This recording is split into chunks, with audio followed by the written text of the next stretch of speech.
You are tuned to the FM Gold channel of All India Radio. Today is Doctors' Day, and on behalf of FM Gold Delhi, I wish all the doctors for their service to the ailing humanity.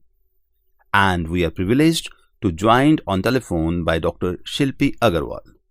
Dr. Shilpi, many congratulations to you on Doctors' Day. Thank you so much. Welcome to FM Gold. My first question is, how difficult it is to be a doctor? Yes, it is actually difficult and both a blessing to be a doctor, I would say. Because the thing is that it is very difficult to clear that competitive exam and become a clinician, a doctor, or whatever branch we choose. It is always a tough job. But in the current scenario, being a doctor has become even more difficult because the challenges the patients are giving to the doctors, they are just not trusting their doctors the way they used to do it. Mm-hmm.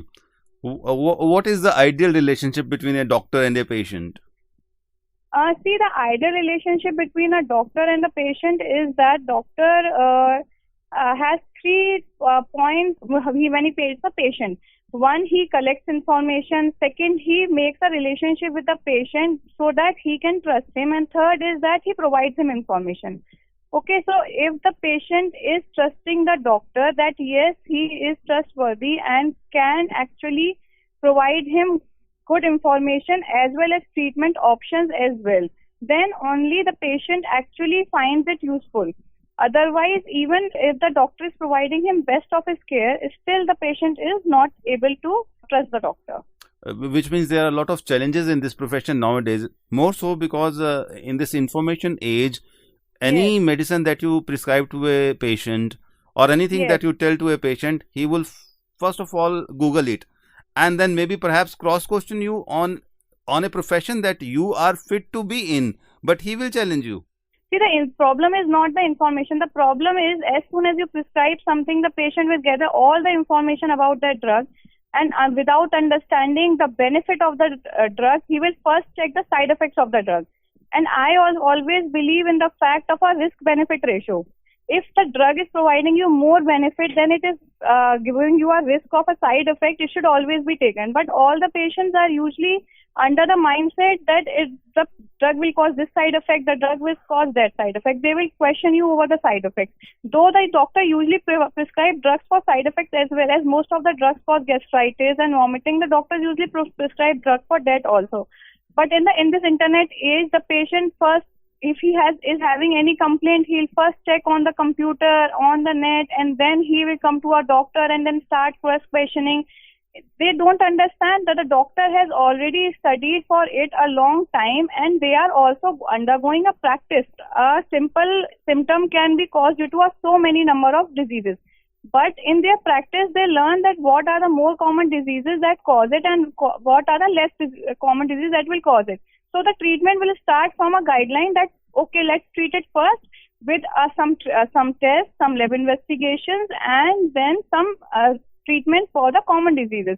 Then if the patient is not treated, then we'll go to another level. But the patient always come with cross-questioning attitude these days. This is a major challenge now. Sometimes disease management is a longish process, and as a doctor you know that you are on the threshold of making an achievement, but suddenly the patient leaves you for another doctor, another treatment. How do you feel as a doctor when you know that just in a week's time or in another day or two the patient will start recovering? Actually, this is very disheartening, especially when the patient doesn't trust you, is not considering you compatible. Because the thing is, yes, you are right, many treatments are long-term treatments. They require time. If he is going to another doctor, it is going to be some miracle. It's just loss of trust. So my point of view is that always we as doctors should guide the patient that how long the treatment might lead to. Then it is of course his option. If he wants a second opinion or go to another doctor, it's okay. It's not actually wrong. But the patient need to understand that what the doctor is committing is a real knowledge that he is showing you. He can't tell miracles. Neither can he do. He is a person who has learned a subject and he knows about it. So it is disheartening, but yes, the patient has the right to opinion and it is fine. Doctor, a patient visits a doctor with a lots of expectation. Nobody ever thinks about the expectations of a doctor from the patient. What do the doctors expect from their patients? We as doctors expect from the patient that you first give us the maximum amount of information about yourself, your disease, and associated diseases that you have. You should not hide about any of the diseases or problems or anxieties you are having regarding your disease. First of all, what we want is the maximum information we can gather. Secondly, trust us that we are compatible enough to treat you or at least give you the options available. We are not gods. We can never be gods. We can only treat you on the scientific evidence-based knowledge that we have. So trust us, and we will provide you with the options available. And if we don't have the options available with us, with someone else, we'll forward you to that person. Or if we can send you to other super specialists. Thirdly, the patient should listen to us carefully what we are actually telling him as a medical treatment, as an emotional benefit he may get from us. He should understand everything, and he should not be surprised to know that some disease might take a lot of time to treat and think that we should treat it as quickly as possible. This is not possible. This is evidence-based knowledge. What we say is allopathy, or it is a evidence-based knowledge. That's all it is. So they should listen to us, trust us, and tell as much about them, about their disease they can. Are the patients thankless, or you get very good remarks also at the end of the day?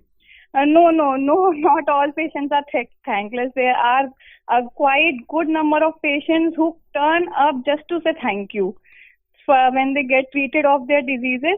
See, they are all kind of people. They are all kind of doctors as well as patients.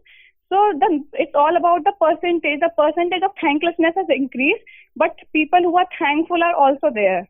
So this is not a thankless job. No, it is not a thankless job, and we feel always blessed to be a doctor. We have studied hard for it. God has been gracious to make us pursue this profession. Basically, even the patient doesn't thank us. If the patient gets treated, we feel satisfied ourselves that yes, we have done our job, and the person can continue with his life normally now. And how much a loss of life affects a doctor? Somebody who is treating a patient, and you also over a period of time develop a relationship, a bonding with that patient, and the patient is not able to survive. How does that hurt a doctor? Every time a patient dies, the doctor feels a part of his heart going down because of it. Though he is not family, but he has been or she has been caring for the patient for such a long time or for any number of days. But he or she has developed a relationship with the patient, and if the patient dies, the doctor is the first person to be actually saddened before their relatives. Absolutely. In fact, this is the point that every listener should understand, that doctors are also humans and they also get attached with the patient whom they are treating. It's really very difficult. A loss of life in a family, we feel a loss of life, maybe perhaps in a decade or in 20 years, but a doctor faces life and death challenge every day. So it is very difficult, and precisely this is why there is a Doctor's Day, and we all want to thank you, Doctor. Any special message that you want to give to the listeners on this day? Thank you so much. You have actually given the entire message I would have liked to give, that please trust doctors. They are here to help you, not to misguide you. And never think that they are gods. They have their own life also. So please respect them. They are taking too many challenges. They are working tirelessly for the society right now. Right now, the doctors are at par with the soldiers with whom you respect so much. So please at least respect them for what they are doing. Don't think that they are all money-minded. It's not all about money. No, these doctors who are actually brainy people, they could have pursued so many other professions, but they choose medicine. So there must have been a reason. They are dedicated people who want to help you. So please trust them. Absolutely. Definitely, you are no less than a soldier. Jai Hind, and you are our frontline worker. Thank you so much, Dr. Shilpi Agarwal. Once again, our wishes on the Doctor's Day. Thank you. Thank you so much. Friends, do keep tuned in to the FM Gold channel for our next broadcast that follows shortly.